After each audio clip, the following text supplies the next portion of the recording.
Ay baba, mənə bir məsləhət ver də, qadanam sən. Nə məsləhət, hə? Ay baba, məni işdən Afrikaya pervod eləyirlər. Ni bilmirəm, uşağı da burada buraxım, yoxsa özümlə aparım. Amma aparsam külfət olacaq. Hə, onlar qoqarsınlar burada. Burada buraxım, eləmi? Amma burada buraxsam, ağlım bunlarda qalacaq axı. Hə, o da var da. Onu da apar. Aparsam mən mal heyvana kim baxacaq? Onu da burada bırax. Buraxım, amma xəstə zad olanda mən nə qaracam?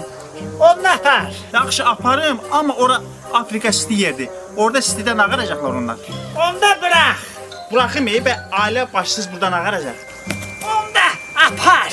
Apar özündən. Axı ay baba. Özündən apar. Axı ay baba, bilsən nətərdir? Bırax. Yox, eşit məni. Götür. Bırax.